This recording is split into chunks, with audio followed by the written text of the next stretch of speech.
Dear students, lecture 1 में हमने देखा था मैटर क्या होता है और मैटर से रिलेटेड इंपॉर्टेंट जो थ्योरीज थे वो हमने देखे थे। ठीक है, और हमने ये भी सीखा था कि मैटर जो है वो एक छोटे छोटे पार्टिकल से बना हुआ चीज होता है। ठीक है, और हमने मैटर के फिजिकल नेचर्स के बारे में देखा था। दो फिजिकल नेचर हमने पढ़ा था। पहला ये पढ़ा था कि मैटर जो है वो बहुत छोटे छोटे पार्टिकल से मिलकर बना हुआ होता है, और दूसरा हमने ये पढ़ा था कि मैटर के पार्टिकल्स के बीच में स्पेस होता है। ठीक है, ये दो फिजिकल नेचर हमने मैटर के पढ़े थे। ठीक है, आज हम और भी फिजिकल नेचर पढ़ेंगे और साथ में आज हम कवर करने वाले हैं ये सारे topics: characteristics of matter, states of matter, properties of solids, properties of liquids, properties of gases, rigidity and fluidity, compressibility, diffusion and factors affecting it और Brownian motion। ये चीजें आज हम कवर करने वाले हैं। तो चलिए स्टार्ट करते हैं हम लोग characteristics of matter.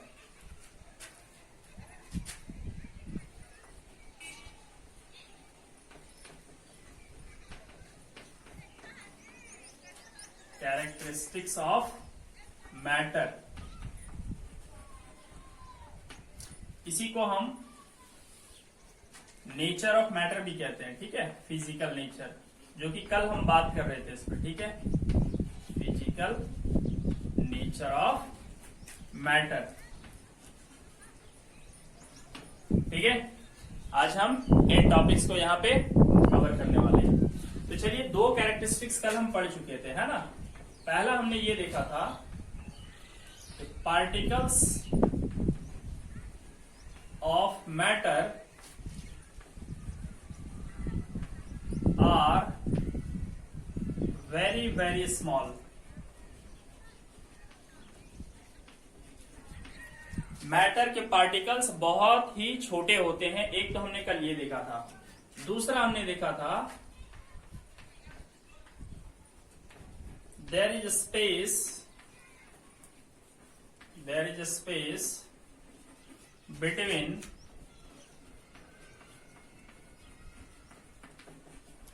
the particles of matter।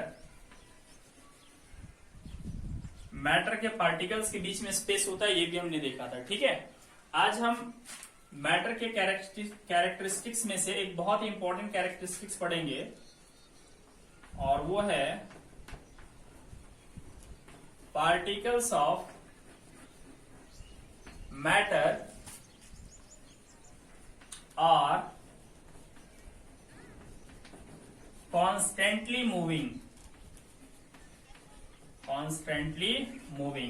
इसको कंटिन्यूअसली मूविंग भी कहा जाता है। ठीक है, क्या कह रहा है कि मैटर के जो पार्टिकल्स होते हैं वो लगातार मूव करते रहते हैं। ऐसा लगता है क्या? आपको लगता है कि ये जो बोर्ड है इसके पार्टिकल्स लगातार मूव कर रहे होंगे? ठीक है, या हमारे घरों की जो दीवारें होती हैं उनके पार्टिकल्स लगातार मूव करते होंगे। ये जो चौक मेरे हाथ में है ये भी मैटर है, क्या इसके पार्टिकल्स लगातार मूव कर रहे होंगे? ऐसा लगता है आपको? डेफिनेटली ऐसा होता है। चलिए हम समझते हैं कैसे। एक एक्टिविटी हम लेते हैं यहाँ पे, इससे काफी कुछ क्लियर हो जाएगा। ठीक है,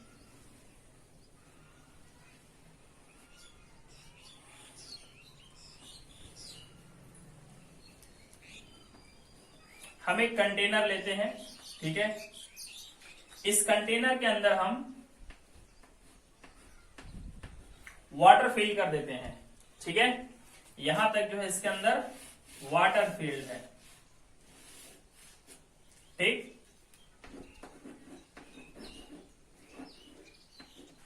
अब हम क्या करते हैं, इसके अंदर एक पोटेशियम परमैंगनेट, केमिकल फॉर्मूला होता है KMnO4। ठीक है, पोटेशियम परमैंगनेट का एक क्रिस्टल हम इसमें डाल देते हैं। ठीक है, इतना बड़ा हमने एक पोटेशियम परमैंगनेट का क्रिस्टल डाल दिया। ठीक, ये जो पोटेशियम परमैंगनेट होता है इसका कलर होता है स्टूडेंट्स पर्पल। ठीक है, ये पर्पल कलर का होता है। ठीक, वाटर जो होता है वो कैसा होता है? कलरलेस। ठीक है, हम इसको यहाँ पे डाल देते हैं और इसे कंप्लीटली अनडिस्टर्ब छोड़ देते हैं करीब 1 और 2 आवर्स के लिए। 1-2 घंटे तक हम इसे अनडिस्टर्ब छोड़ देते हैं। अब क्या होगा, 1 या 2 घंटे बाद ये जो बीकर है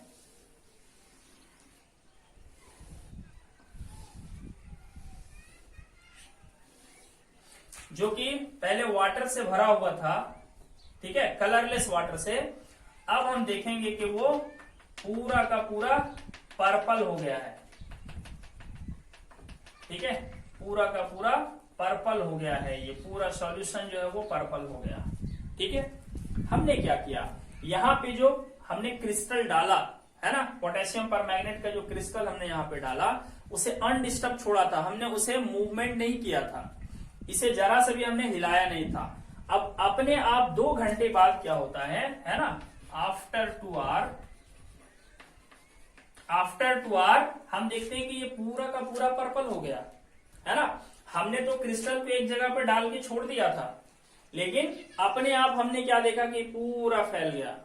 इसका मतलब क्या होता है, यहां से ये बात स्पष्ट हो जाता है कि जो पोटेशियम परमैंगनेट क्रिस्टल है उसके पार्टिकल्स अपने आप चारों तरफ मूव कर रहे हैं। अगर ये अपने आप मूव नहीं करते तो क्रिस्टल जहां था वहीं रहता और ये पूरा का पूरा वाटर कलरलेस ही रहता, लेकिन ये पूरा वाटर पर्पल कलर का हो गया। इसका मतलब जो क्रिस्टल था उसके पार्टिकल्स अपने आप चारों तरफ जो है वो फैल गए। ठीक है, तो चारों तरफ ये अपने आप फैल रहा है। इससे कौन सा कैरेक्टरिस्टिक्स का पता चल रहा है कि particles of matter are constantly moving. ठीक है, एक और एग्जांपल हम लेते हैं। देखिए क्या होता है, हम एक इस तरह का एक वेसल लेते हैं। ठीक है, ये इन्वर्टेड वेसल है ना, उल्टा वेसल है। ठीक, इसमें हम एक गैस भर देते हैं। मान लेते हैं ये गैस ए है और इसका कलर मान लेते हैं ब्राउन है। ठीक, हम एक दूसरा वेसल लेते हैं। ठीक है, इसमें हम एयर रखते हैं। ठीक है, इसको हम बी मान लेते हैं, एयर को बी मान लेते हैं, और ये कैसा है, कलरलेस है, कलरलेस है। अब हम क्या करते हैं, दोनों जार के माउथ को एक दूसरे के क्लोज कर देते हैं, है ना, बिल्कुल एक दूसरे से सटा के इसको हम रख देते हैं। देखिए इसका जो माउथ है और इसका माउथ, दोनों को हमने सटा दिया ऐसे, और बीच में फ्री फ्लो करने के लिए इस जगह को छोड़ दिया। फ्री फ्लो यानी यहाँ वाले गैस यहाँ आ सकते हैं, यहाँ वाले गैस यहाँ, और हम इसे अनडिस्टर्ब छोड़ देते हैं। ठीक है, हम क्या देखते हैं, आफ्टर फ्यू आवर्स, कुछ घंटे बाद आप क्या देखोगे कि ये पूरा का पूरा कंटेनर यहां से लेकर के यहां तक वो ब्राउन कलर का हो चुका होता है। ठीक है, तो इसका क्या मतलब है भाई, ये क्यों पूरा का पूरा ब्राउन कलर हो गया, क्योंकि ए जो ब्राउन कलर का गैस ए था, ठीक है, वो कलरलेस एयर है ना, बी को हमने एयर माना है, कलरलेस एयर के साथ अपने आप मिक्स हो गया। हमने इसे मिलाया नहीं, है ना, ये अपने आप इधर चला आता है। तो ये 2 एक्टिविटीज हैं जो बताते हैं कि मैटर के पार्टिकल्स कॉन्स्टेंटली मूविंग होते हैं। ठीक है, तो यहां तो हमने बात की एक पोटेशियम परमैंगनेट जो कि सॉलिड क्रिस्टल लिया था और वाटर जो कि लिक्विड लिया था। तो यहाँ पे मिक्सिंग हो रहा था सॉलिड का लिक्विड में, यहाँ गैस का गैस में मिक्सिंग हो रहा था। ठीक है, अब क्या 2 सॉलिड एक दूसरे में डिफ्यूज होते हैं? तो यस, ऐसा होता है स्टूडेंट्स। आप याद कीजिए कि आपके पास कोई एक पुरानी नोटबुक होगी, ठीक है, पुरानी नोटबुक आपके पास होगी कोई, ठीक है, काफी दिनों से रखा हुआ है। ठीक, जब आप उसके पेजेस को पलटते हो, फ्लिप करते हो, तो क्या ऐसा कभी होता है कि 2 पेज एक दूसरे से चिपक जाते हैं? यस, कई बार ऐसा हम ऑब्जर्व करते हैं। वो जो 2 पेज एक दूसरे में चिपक गए, वो किस वजह से, वो ऊपर वाले पेज के पार्टिकल्स नीचे वाले पेज में चले गए और नीचे वाले का ऊपर में आ गया। ठीक है, इसलिए हम कह सकते हैं कि सॉलिड के पार्टिकल्स भी मूव करते हैं। कई बार आपने देखा होगा कि एक लकड़ी का प्लांक ले लेते हैं, उसी के ऊपर एक दूसरा लकड़ी का प्लांक रख देते हैं, उसके ऊपर वेट डाल के और उसे छोड़ देते हैं साल भर 6 महीने के लिए। तो क्या होता है, हम लोग देखते हैं कि दोनों प्लांक एक दूसरे में स्टिक कर जाते हैं, चिपक जाते हैं, है ना। ऐसा किस लिए होता है? ऐसा इसलिए होता है कि जो ऊपर वाला प्लांक होता है ना, ऊपर वाला प्लांक जो होता है उसके कुछ पार्टिकल्स मूव करके नीचे वाले प्लांक में चले आते हैं और नीचे वाले के कुछ पार्टिकल मूव करके ऊपर चले जाते हैं। इससे ये दोनों एक दूसरे से अटैच हो जाते हैं। तो ये कुछ एक्टिविटीज हैं जिससे हमें ये पता चलता है कि मैटर के पार्टिकल्स कॉन्स्टेंटली मूविंग होते हैं। ठीक है, चलिए अब हम मैटर का एक और इंपॉर्टेंट कैरेक्टरिस्टिक्स देख लेते हैं।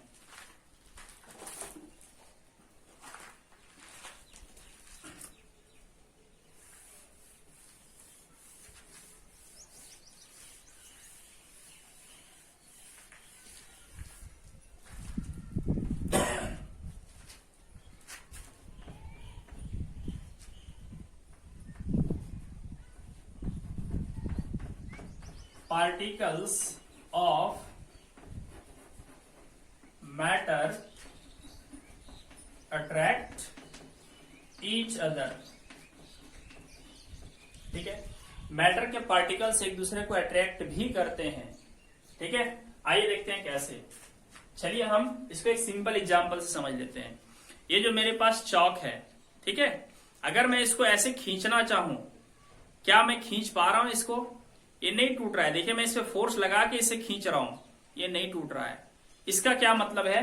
इसका मतलब ये है, ये जो चौक पीस है ना, ये भी छोटे छोटे पार्टिकल से बना होगा, है ना। दुनिया का हर मैटर छोटे छोटे पार्टिकल से बना होता है। ठीक है, तो ये भी छोटे छोटे पार्टिकल से बना होगा। ठीक, अब मैं क्या कर रहा हूं, इस वाले एंड को पकड़ के इधर और इस वाले को इधर खींच रहा हूं और ये अलग एक दूसरे से नहीं हो रहे हैं। इसका मतलब क्या है कि ये पार्टिकल्स क्या कर रहे हैं, एक दूसरे को अट्रैक्ट कर रहे हैं, तभी तो हम उसे अलग नहीं कर पा रहे हैं। ठीक है, तो इससे क्या पता चलता है हमें कि मैटर के पार्टिकल्स एक दूसरे को अट्रैक्ट करते हैं।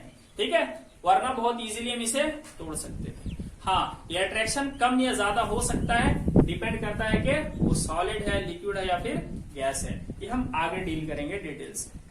तो स्टूडेंट्स, मैटर के ये 4 इंपॉर्टेंट कैरेक्टरिस्टिक्स हैं जिन्हें आपको हमेशा हमेशा याद होना चाहिए, क्योंकि इसी के बेसिस पे हम बहुत सी चीजों को एक्सप्लेन करेंगे। चलिए तो हम नेक्स्ट देखते हैं स्टेट्स ऑफ मैटर। ठीक है, अभी हमने कंप्लीट किया characteristics of matter.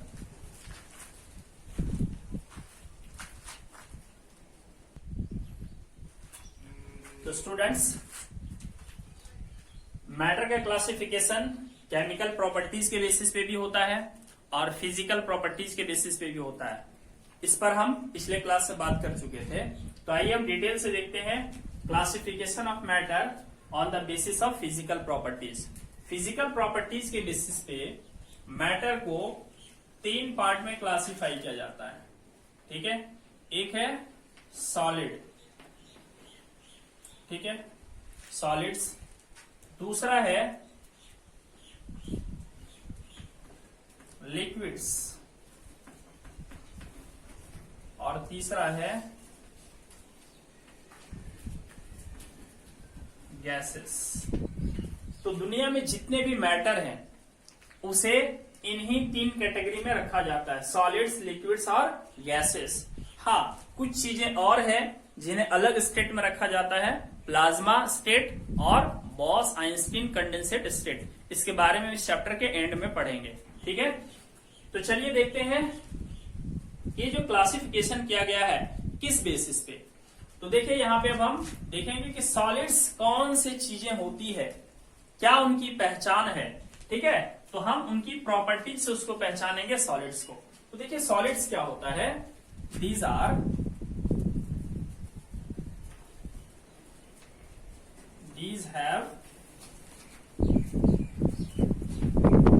First number fixed shape. इनका फिक्स शेप होता है। ठीक है,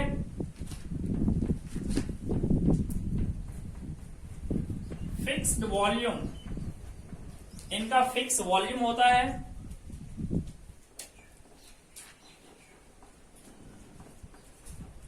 डिस्टिंक्ट बाउंड्री होती है,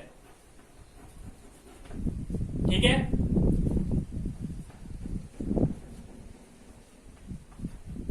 इनके पास रिजिडिटी की प्रॉपर्टी होती है, they have property of rigidity, या इसी को कह सकते हैं solids are rigid, solids are rigid, ठीक है। Next, negligible compressibility, negligible compressibility, ठीक है। नेक्स्ट,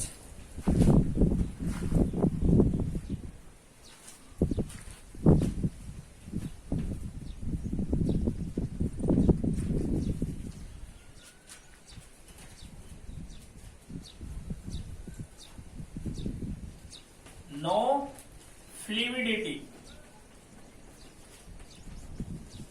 ठीक है। ये कुछ इंपॉर्टेंट प्रॉपर्टीज हैं किनके, सॉलिड्स के, ठीक है। सॉलिड्स जो होता है इनका फिक्स शेप होता है, फिक्स वॉल्यूम होता है, डिस्टिंक्ट बाउंड्री होती है, रिजिडिटी की प्रॉपर्टी इनमें पाई जाती है, और सॉलिड्स जो है वो नेग्लिजिबल कॉम्प्रेसिबल है, यानी कि बहुत कम कॉम्प्रेस हो सकता है, और इनमें फ्लूइडिटी नहीं होती है, कहने का मतलब ये फ्लो नहीं हो सकता, ठीक है। तो ये प्रॉपर्टीज हो गए किसके, सॉलिड्स के, ठीक है। लिक्विड्स की क्या प्रॉपर्टीज है, ठीक है। तो liquids have not fixed shape, इनका शेप फिक्स नहीं होता है, ठीक है। दूसरा, बट इनका वॉल्यूम फिक्स्ड होता है, फिक्स्ड वॉल्यूम, ठीक है। नेक्स्ट, इनका जो है they have the property of fluidity, इनके पास फ्लूइडिटी की प्रॉपर्टी होती है, कहने का मतलब है ये बह सकते हैं, फ्लो कर सकते हैं, ठीक है। नेक्स्ट, इनके पास not the property of rigidity, property of rigidity,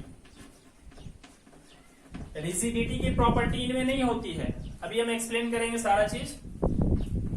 next,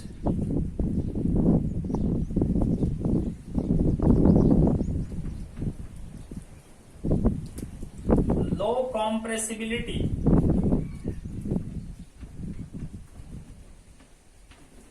इनकी कॉम्प्रेसिबिलिटी जो है वो बहुत ही लो होती है, ठीक है। अब हम बात करते हैं गैसेस के बारे में, ठीक है। तो gases have no fixed shape, no fixed shape, no fixed volume,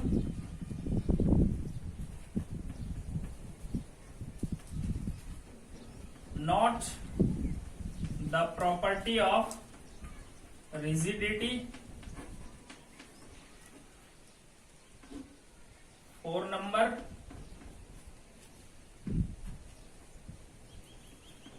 the property of fluidity, इनके पास फ्लूइडिटी होती है, property of fluidity. Next,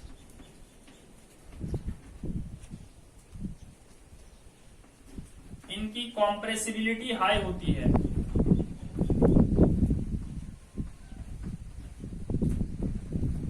high compressibility, ठीक है। तो ये हमने सॉलिड्स की प्रॉपर्टीज को यहाँ पे नोट किया, ये लिक्विड्स की प्रॉपर्टीज और ये गैसेस की प्रॉपर्टीज है।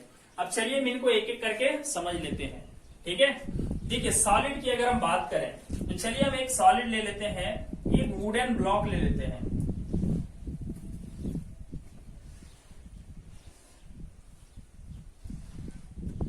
ये एक वुडन ब्लॉक है, लकड़ी का एक इतना बड़ा सा टुकड़ा है। ठीक, हम थोड़ा लिक्विड की बात कर लेते हैं। चलिए यहां पर हम वाटर ले लेते हैं। वाटर एक लिक्विड है।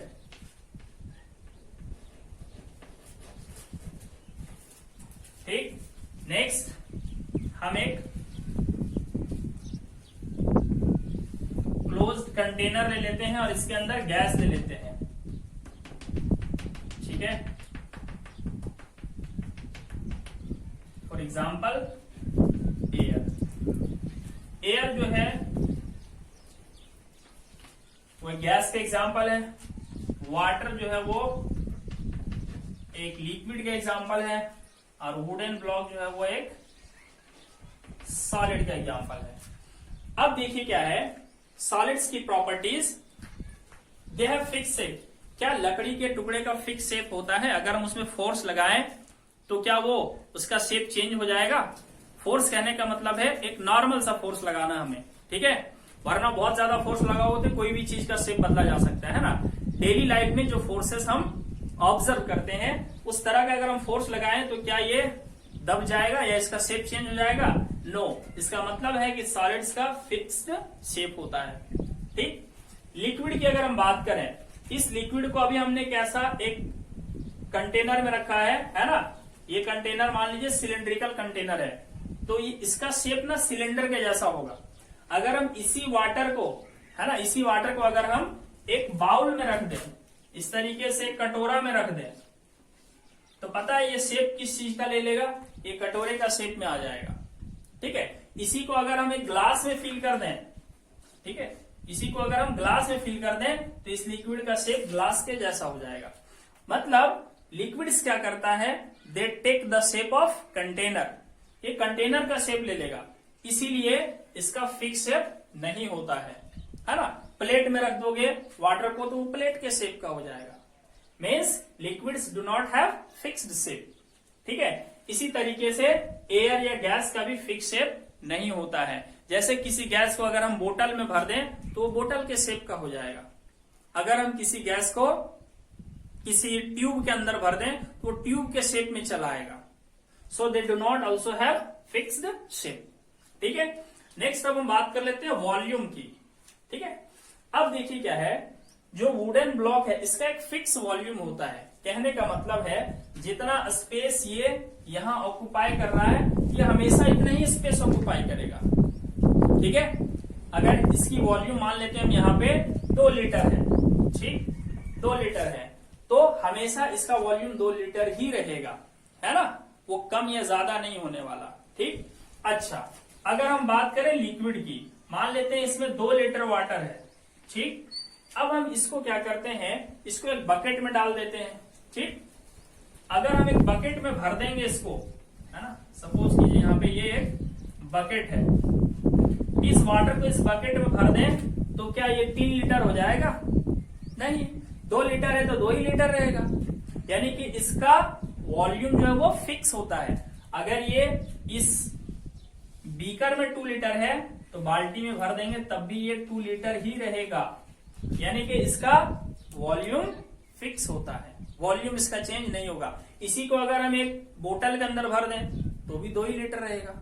यानी वॉल्यूम इसका क्या होता है? फिक्स होता है। अच्छा, अगर हम बात करें गैस की, ठीक है, हम क्या करते हैं, एक इससे बड़ा, है ना, हम इससे एक बड़ा कंटेनर लाते हैं और पाइप के जरिए, है ना, इसको कनेक्ट कर देते हैं। ठीक, और ये वाला गैस सब यहां ट्रांसफर कर देते हैं। तो क्या होगा, ये गैस इतना ही जगह में रहेगा क्या? जितना जगह यहां, जितना बड़ा वॉल्यूम यहां है, क्या उतना ही वॉल्यूम में गैस रह जाएंगे?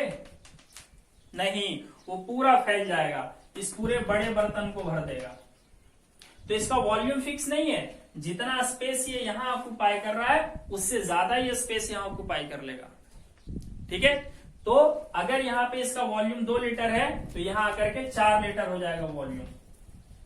ठीक है, या 5 लीटर भी हो सकता है। तो गैस का वॉल्यूम फिक्स नहीं होता है ना। इसी को अगर हम दबा दें, पूरा कॉम्प्रेस कर दें और एक और छोटे से डब्बे में भर दें सबको, है ना, यहां से एकदम कॉम्प्रेस करके दबा के इसके अंदर भर दें तो क्या होगा, और फिर बंद कर दें, तो देखिए ये इतना स्पेस यहाँ कवर कर रहा था, ये इतने से स्पेस में आ गया, है ना। करीब अगर हम मान सकते हैं एग्जाम्पल के लिए ये ½ लीटर हो गया। तो गैस का क्या होता है, फिक्स वॉल्यूम नहीं होता है, ठीक, और फिक्स शेप भी नहीं होता है। अब हम बात करते हैं डिस्टिंक्ट बाउंड्री, ठीक है। देखिए क्या है, जैसे हम यहां पे ले लिए हैं एक वुडन ब्लॉक, तो इसका ना मुझे एक फिक्स बाउंड्री दिखेगा, यानी इस बाउंड्री के बाद इधर हमें एयर दिख जाएगा कि भाई इसके बाद जो है एयर है। और ये बाउंड्री अगर यहां मुझे नजर आ रहा है तो ये हमेशा ये बाउंड्री एयर के बगल में रहेगा ही, ठीक है, ये डिसअपियर नहीं होने वाला है, ठीक है। तो इनका डिस्टिंक्ट बाउंड्री होता है, ठीक है, जबकि वाटर और एयर का, कहने का मतलब लिक्विड और गैस का डिस्टिंक्ट बाउंड्री नहीं होता है, ठीक है।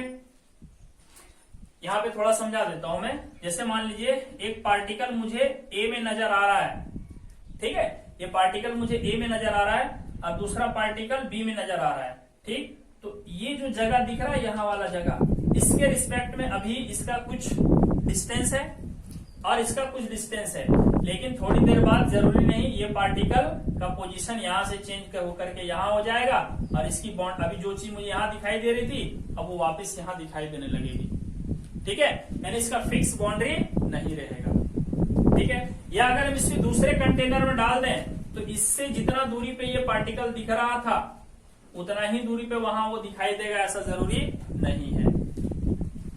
Next, solids have property of rigidity, ठीक है। पहले रिजिडिटी होता क्या है हम उसको डिफाइन कर लेते हैं, फिर समझते हैं।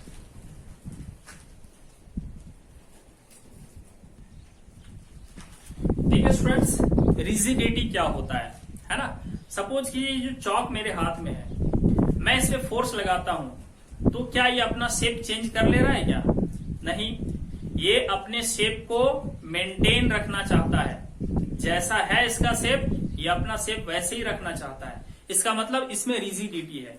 तो रिजिडिटी क्या है, किसी सॉलिड की प्रॉपर्टी है जिसकी वजह से वो अपना शेप मेंटेन करके रखता है, अपना शेप जो है वो चेंज नहीं होने देना चाहता है। तो इसी टेंडेंसी का नाम क्या है, रिजिडिटी। तो रिजिडिटी क्या है, the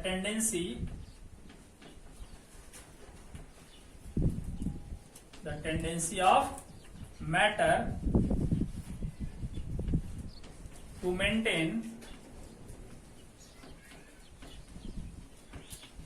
maintain its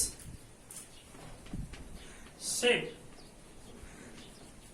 tendency to maintain its shape when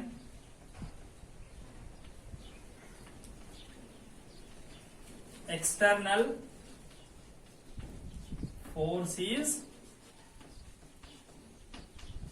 applied on it, ठीक है।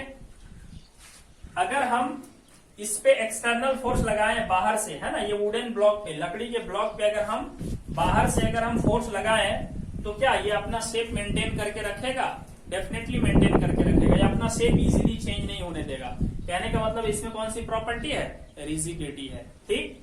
अच्छा, पानी की अगर हम बात करें, अगर हम इसमें यहां से ऐसे फोर्स लगाएंगे ऐसे, तो यहाँ का पानी क्या हो जाएगा, ये नीचे चला आएगा और इधर वाला पानी ऊपर उठ जाएगा, यानी कि इसमें अपना शेप को मेंटेन करने की टेंडेंसी बहुत कम है, ना के बराबर। इसीलिए हम क्या कहते हैं कि liquids do not have the property of rigidity.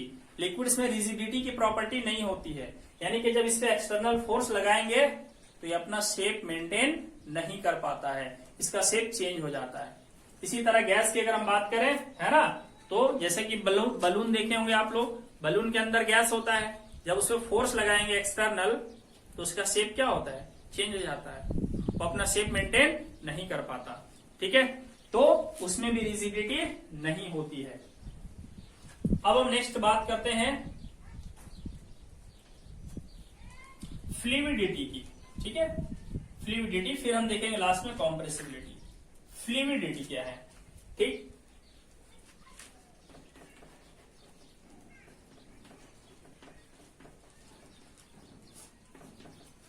Fluidity का मतलब होता है वो प्रॉपर्टी जिसकी वजह से मैटर फ्लो करता है, जिसकी वजह से मैटर बहता है। तो आप समझ सकते हो कि फ्लूइडिटी किसकी प्रॉपर्टी है। बहता कौन सा चीज है? पानी, है ना। पानी बह सकता है और हवा बह सकता है, तो ये इन दोनों की प्रॉपर्टी है। ठीक है, तो it is the property of matter due to which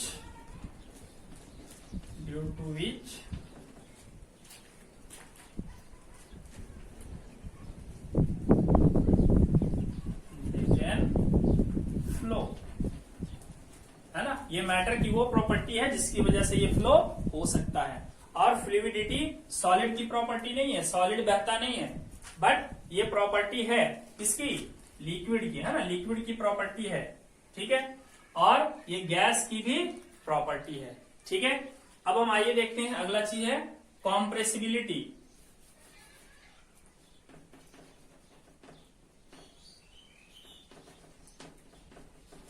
next देखते हैं हम compressibility.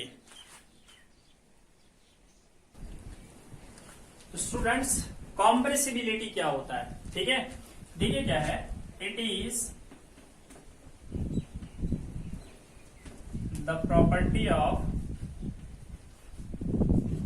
the property of matter due to which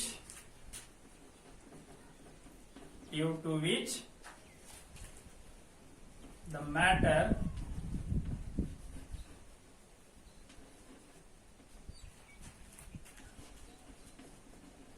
decreases its volume on applying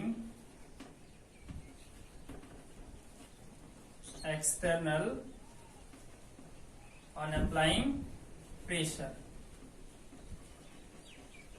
ठीक है, कॉम्प्रेसिबिलिटी क्या है? ये भी मैटर की प्रॉपर्टी है, और इसकी वजह से क्या होता है, मैटर जो है अपना वॉल्यूम कम कर लेगा अगर इस पे प्रेशर लगा दोगे। ठीक है, अब ये कौन से मैटर की प्रॉपर्टी भाई?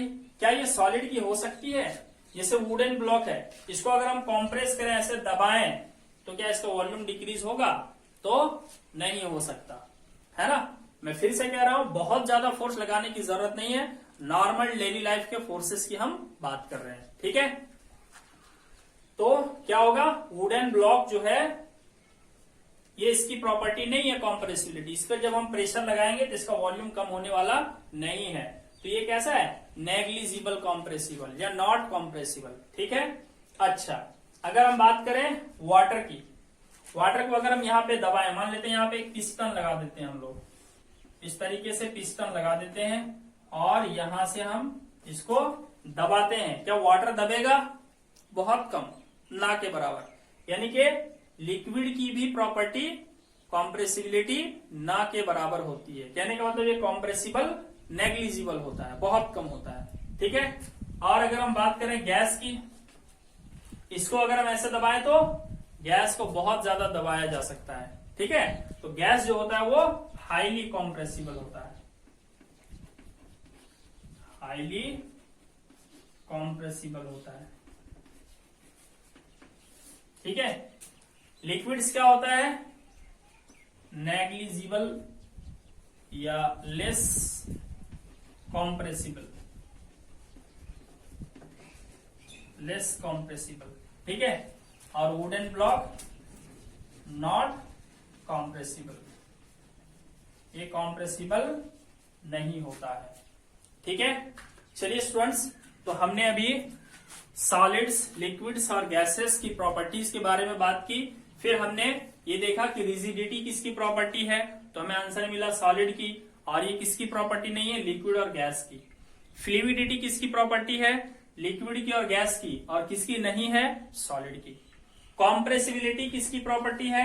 कॉम्प्रेसिबिलिटी जो है वो गैस की प्रॉपर्टी है, और ये लिक्विड की कम, ना के बराबर ये लिक्विड की प्रॉपर्टी है, और सॉलिड की प्रॉपर्टी कॉम्प्रेसिबिलिटी नहीं है। ठीक है, अब हम जानना चाहेंगे कि आखिर ये जो सॉलिड्स, लिक्विड्स और गैसेस जो होते हैं उनमें ऐसा क्या बात है जिसकी वजह से ये अलग अलग प्रॉपर्टीज शो करते हैं।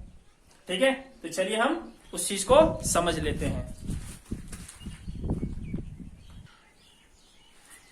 तो स्टूडेंट्स, अभी हमने सॉलिड, लिक्विड और गैसेस के बहुत सारे प्रॉपर्टीज के बारे में डिस्कस किया। ठीक है, अब हम उनका रीजन जानेंगे कि आखिर सॉलिड्स की प्रॉपर्टीज जो हमने पढ़ा वो क्यों होता है, लिक्विड्स की प्रॉपर्टीज ऐसा क्यों होता है, गैसेस का ऐसा क्यों होता है। तो जब बिल्कुल कीन ऑब्जर्वेशन किया गया, डिटेल स्टडी की गई, तो कुछ इस तरह से मिला सॉलिड का स्ट्रक्चर। सॉलिड में क्या होता है कि जो पार्टिकल्स होते हैं वो एक दूसरे के बहुत ही क्लोज होते हैं। ठीक है, पार्टिकल्स के बीच गैप जो होता है वो बहुत कम होता है। ये जो गैप दिख रहा है आपको पार्टिकल्स के बीच, वो बहुत कम होता है। ठीक है, and particles are very close to each other, है ना। पार्टिकल्स जो है वो बहुत ही क्लोज होते हैं। ठीक है, और इनके बीच जो वैकेंट स्पेस होता है ना, जो ब्लैंक स्पेस होता है, जो खाली जगह होता है, वो लेस होता है। ठीक है, स्पेस जो है वो लेस होता है, लेस स्पेस होता है, और पार्टिकल्स एक दूसरे के बहुत ही क्लोज होते हैं।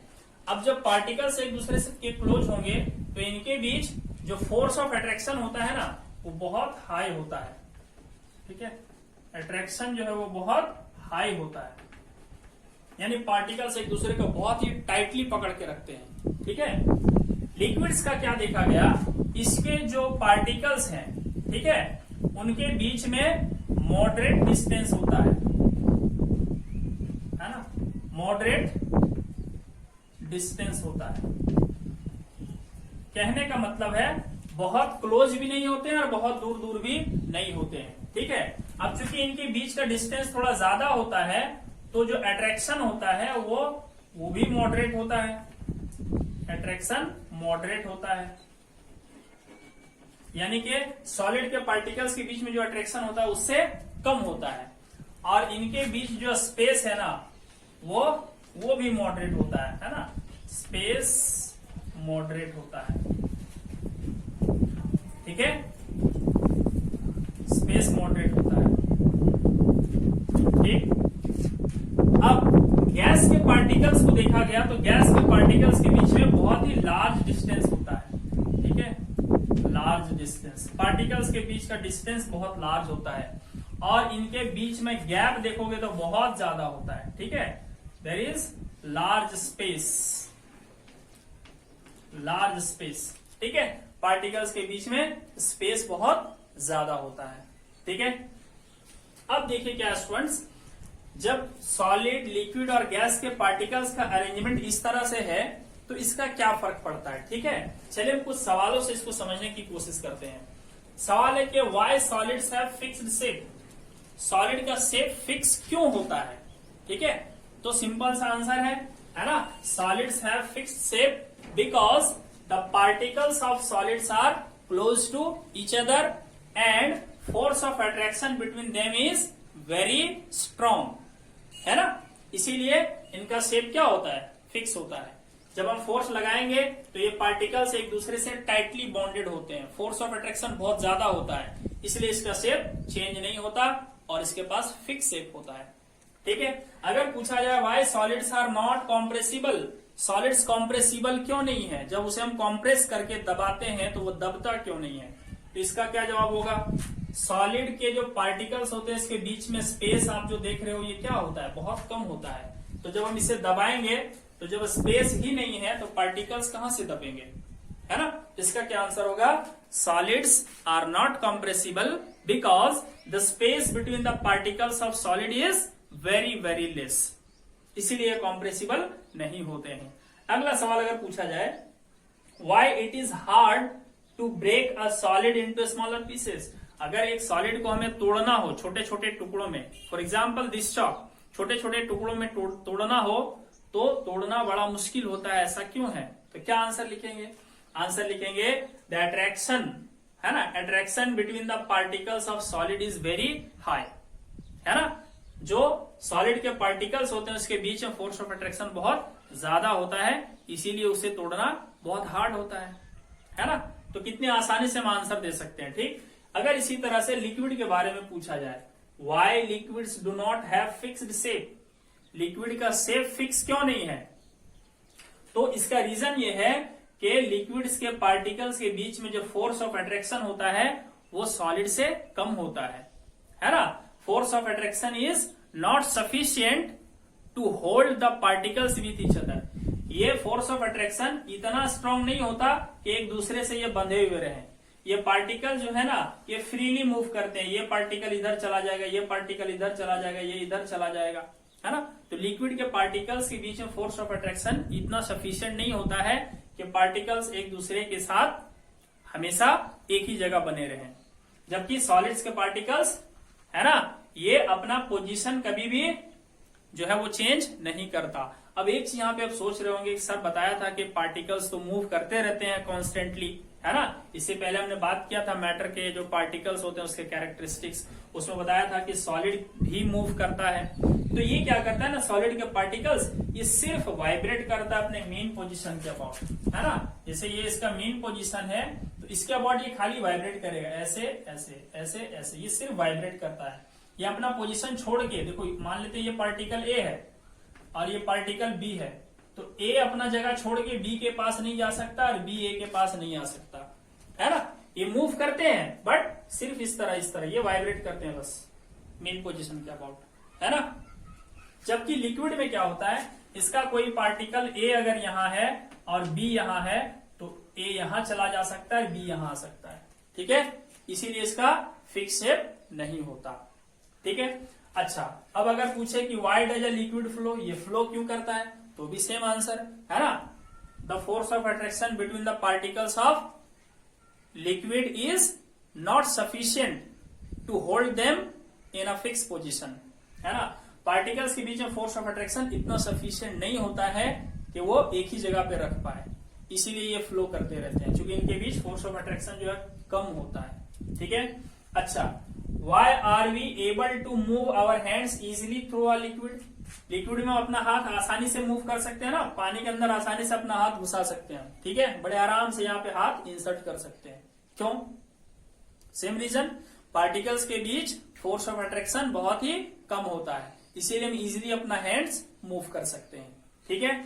चलिए अब हम अगर बात करें गैस की, ठीक है, why gas is highly compressible, gas highly compressible क्यों है। अभी देखिए गैस का वॉल्यूम इतना है, ठीक।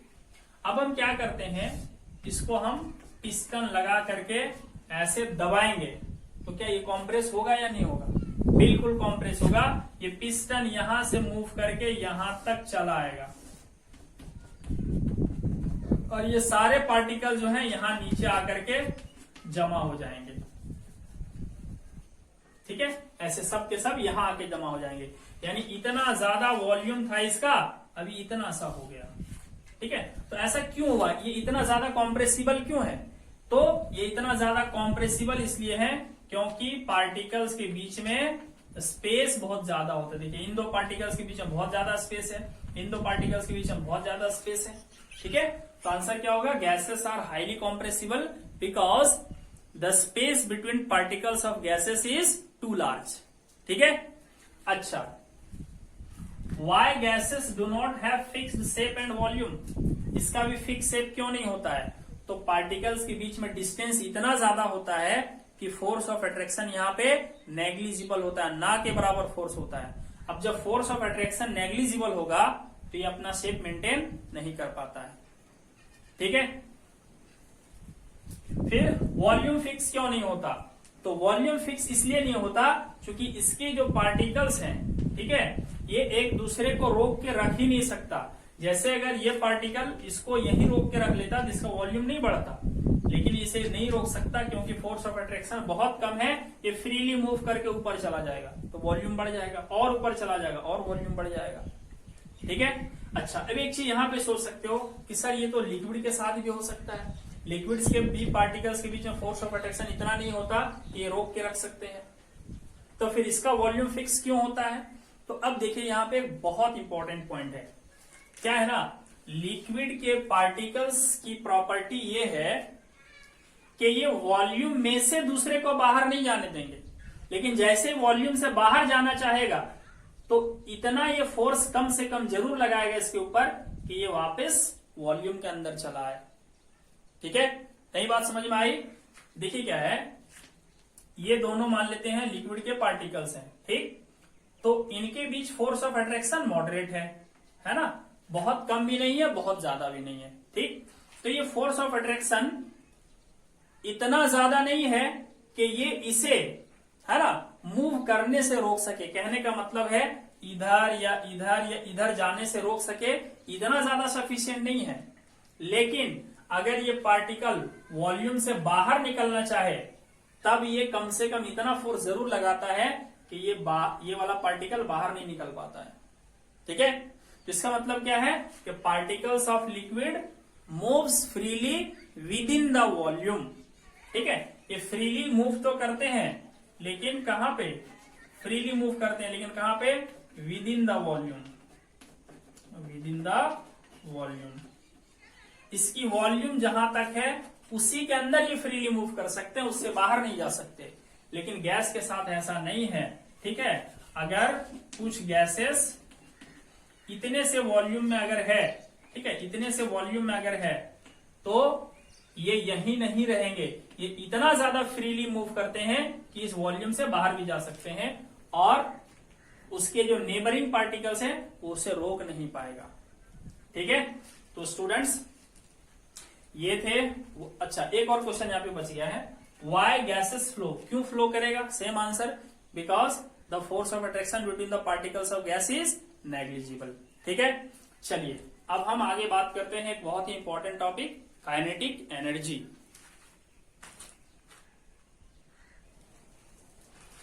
चलिए स्टूडेंट्स, तो देखते हैं काइनेटिक एनर्जी क्या होती है। ठीक, तो देखिए हमने क्या पढ़ा कि मैटर के जो पार्टिकल्स होते हैं वो कंटिन्यूअसली मूव करते रहते हैं। ठीक है, तो देखिए जो भी मूविंग पार्टिकल होता है ना, उसमें मोशन की वजह से कुछ एनर्जी होती है। ठीक है, मोशन की वजह से, मूवमेंट की वजह से उसमें कुछ एनर्जी होती है। तो पार्टिकल्स में मूवमेंट की वजह से जो एनर्जी होती है उसे हम काइनेटिक एनर्जी कहते हैं। जैसे गैस का पार्टिकल ना बहुत फास्ट मूव करता है, तो बहुत फास्ट मूव कर रहा है, इसका मतलब इसमें जो काइनेटिक एनर्जी होगी वो बहुत ज्यादा होगी। ठीक, अच्छा, लिक्विड्स के पार्टिकल्स भी मूव करते हैं लेकिन ये थोड़ा स्लोली मूव करते हैं, तो इनकी जो काइनेटिक एनर्जी होगी वो मॉडरेट होगी। कहने का मतलब है गैस से थोड़ा सा कम होगा। और सॉलिड के पार्टिकल्स भी मूवमेंट करते हैं लेकिन एकदम बस इस तरीके से, एकदम हल्का सा, तो इनकी जो काइनेटिक एनर्जी होगी वो बहुत कम होती है। तो काइनेटिक एनर्जी क्या होती है? It is the energy, it is the energy possessed, it is the energy possessed by a particle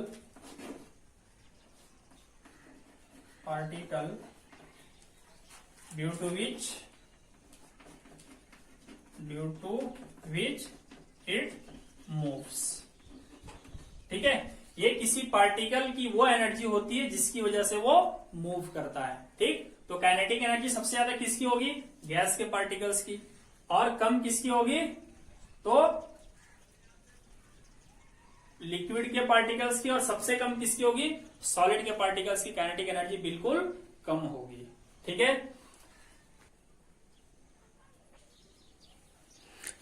students हमने यहाँ पे कुछ इंपॉर्टेंट क्वेश्चंस लिया है। ये वो क्वेश्चंस हैं जो अक्सर एग्जाम में रिपीट होते रहते हैं। ठीक है, इसके अलावा कुछ और क्वेश्चंस हैं जो कि अगले वीडियो में हम लोग देखेंगे। ठीक है, तो चलिए देख लेते हैं। अ rubber band changes its shape on stretching, is it a solid? भैया हमने पढ़ा कि सॉलिड तो ऐसा चीज होता है जिसका शेप चेंज होता ही नहीं है, फिक्स होता है।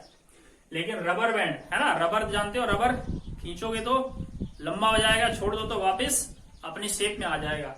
ठीक है, तो वो तो अपना शेप चेंज कर लेता है। ठीक है, क्या वो सॉलिड है? तो आंसर है यस, वो सॉलिड है। ठीक है, क्यों उसे सॉलिड कहेंगे? तो हमारा आंसर इस तरह से होगा, a rubber band is a solid because when we remove the external force, है ना, when we remove the external force then it regains its original shape. ठीक है, क्योंकि जब हम एक्सटर्नल फोर्स हटा लेते हैं तो वो वापस अपना शेप गेन कर लेता है, इसलिए वो सॉलिड है। ठीक, चलिए दूसरा क्वेश्चन है, sugar and salt when kept in different jars they take the shape of the jar, are they solid? हाँ भाई, अभी हमने ये भी पढ़ा कि सॉलिड का तो फिक्स शेप तो नहीं होता है, प्लस फिक्स शेप नहीं होता है। तो जब हम शुगर को या साल्ट को अलग अलग जार में रखते हैं तब तो उसका शेप अलग अलग हो जाता है, तो क्या आप उसे सॉलिड कहोगे? चलिए इसका आंसर हम समझ लेते हैं।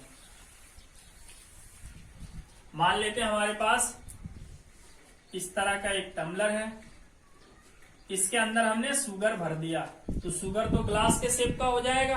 ठीक है, अच्छा अब हम क्या करेंगे, हम शुगर को एक बाउल में ले लेंगे, कटोरा में ले लेंगे, ठीक है, और इसमें शुगर रख देंगे, तो शुगर तो बाउल के शेप का हो जाएगा, यानी शुगर का तो शेप चेंज हो जा रहा है। क्या वो सॉलिड है? तो स्टूडेंट्स असल में क्या है, हम जो शुगर की बात कर रहे हैं उसमें एक नहीं बल्कि बहुत सारे पार्टिकल्स हैं शुगर के। ठीक है, बहुत सारे पार्टिकल्स हैं शुगर के। ठीक, अब बहुत सारे पार्टिकल्स हैं शुगर के, तो बहुत सारे पार्टिकल्स की हमें बात नहीं करनी है, हम शुगर के एक पार्टिकल की बात करेंगे। तो एक पार्टिकल जिस शेप का वो ग्लास में रहेगा उसी शेप का वो पार्टिकल बाउल में भी रहेगा, है ना। हमें सारे शुगर की बात नहीं करनी है। तो मान लेते हैं यहाँ 1000 शुगर के पार्टिकल्स हैं, तो 1000 के बारे में नहीं देखना, एक पार्टिकल खाली देखना है। एक पार्टिकल का शेप जो ग्लास में होता है वही शेप उसका बाउल में भी होता है। तो शुगर के क्रिस्टल्स का शेप चेंज नहीं होता है, इसलिए वो सॉलिड है। इसका आंसर क्या होगा? Yes, sugar and salt are solid because the crystals of sugar and salt do not change their shapes when kept in different jars. अलग अलग जार में जब हम शुगर और साल्ट को रखेंगे तो उनके अलग अलग जो क्रिस्टल्स होते हैं उनका शेप चेंज नहीं होता है, इसलिए वो सॉलिड है। ठीक, चलिए अब हम देखते हैं नेक्स्ट क्वेश्चन।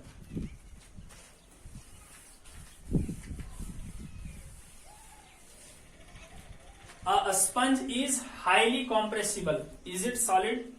देखिए अभी जो आंसर्स में एक्सप्लेन कर रहा हूं, आप इसे वीडियो पॉज करके धीरे धीरे सुन के आंसर आप नोट भी कर सकते हो। ठीक है, चलिए कह रहा है sponge is highly compressible, is it solid? एक स्पंज हाईली कॉम्प्रेसिबल है, क्या ये सॉलिड है? स्पंज देखे हो इस तरह का होता है, इसमें बहुत सारे होल्स होते हैं। ठीक है, बहुत सारे होल्स होते हैं स्पंज में, और इसे दबाओगे तो दब जाएगा, बिल्कुल इस तरीके का। देखिए जो कपड़ा है ना मेरे हाथ में, इस तरीके का, इसको दबाओगे ऐसे पूरा दब जाएगा। ठीक है, तो चलिए इसी कपड़े के बारे में पूछ दूं, क्या ये सॉलिड है?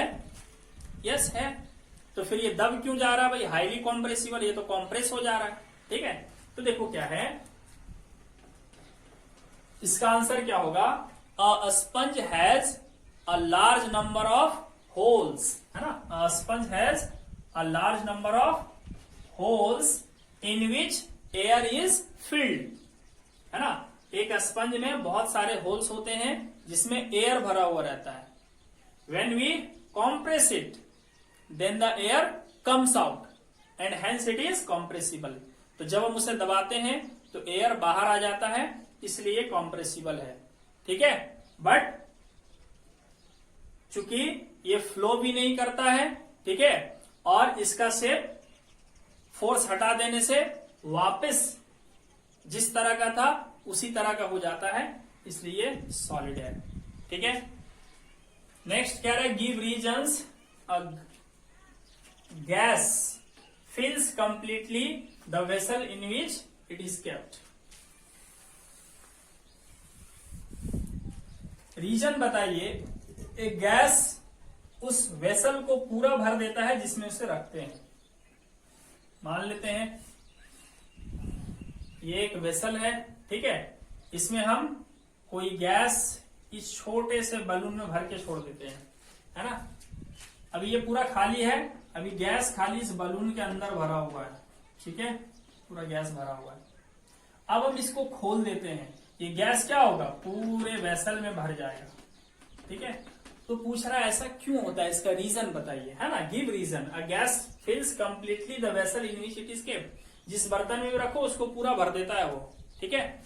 तो ऐसा क्यों है भाई, क्यों ये पूरा भर देता है, इसका आंसर हो जाएगा this is because the particles of gases have no attraction between them, no force of attraction between them, and hence they move freely in all directions and hence fills the vessel। ठीक है, क्या है कि जो gas के particles है ना उसके बीच में फोर्स ऑफ अट्रैक्शन होता ही नहीं है, इसलिए वो फ्रीली चारों तरफ घूमते रहते हैं और इसीलिए वो उस बर्तन को भर देते हैं जिसमें से हम रखते हैं। ठीक, चलिए अगला सवाल है, a gas exerts pressure on the wall of the container. अच्छा, जिस कंटेनर में हम गैस को रखेंगे ना उसमें प्रेशर भी लगाता है, इसका क्या वजह है। जैसे आप देखोगे ये एक बलून है, ठीक है, एक बलून है, ठीक, तो बलून में क्या करते हैं हम लोग देखते हैं ना, ये गैस क्या करता है, ये जो बलून है ना उसके वॉल पे ये प्रेशर लगाता है, क्योंकि प्रेशर नहीं लगाएगा अगर तो ये बलून जो है वो एक्सपेंड कैसे होगा, है ना। जब एक छोटा सा बलून लेकर के हम उसमें एयर भरते हैं तो एयर भरते जाते हैं तो उसका साइज क्या होने लगता है, बलून का बढ़ने लगता है। ठीक, तो बढ़ता क्यों है, क्योंकि एयर प्रेशर लगाता है बलून के वॉल पे, है ना। ये जो बलून का जो वॉल दिख रहा है ना इस पे प्रेशर लगाता है कौन, गैस के पार्टिकल्स। अब सवाल है कि क्यों लगाता है, वही कह रहा है रीजन बताइए कि क्यों लगाता है। ठीक है, तो देखो क्या है, पार्टिकल्स जो होता है गैस का उसके पास बहुत हाई काइनेटिक एनर्जी होता है। अब हाई काइनेटिक एनर्जी होने की वजह से वो बहुत फास्ट मूव करता है, और जब वो बहुत फास्ट मूव करते हुए टकराता है बलून के वॉल से तो उस टक्कर की वजह से वो इस पे फोर्स लगाता है और उस फोर्स की वजह से बलून के वॉल पे प्रेशर बनता है। ठीक है, तो अगर हम इसको लिखना चाहें तो इस तरह से लिख सकते हैं, आंसर इसका, a gas exerts pressure, a gas exerts pressure on the wall of the container because the particles of gas have very high kinetic energy, है ना, के ये मतलब समझ आना, kinetic energy, and hence they move very fast and collide with the wall of container, है ना, container के वॉल से वो टकराते हैं। यहां दिखेगा नहीं, ऊपर लिख देता हूं, due to collision force is exerted on the wall, which results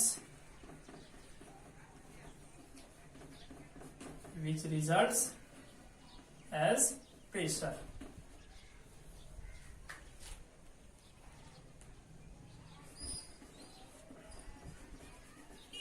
ठीक है, कॉलिजन की वजह से दीवार पे फोर्स लगता है और उस फोर्स की वजह से प्रेशर बनता है। ठीक है स्टूडेंट्स, तो ये दो टॉपिक हमारा बच गया, diffusion and factors affecting it और ब्रोनियन मोशन, ये हम अगले लेक्चर में कवर करेंगे। तो आज इतना ही, थैंक यू।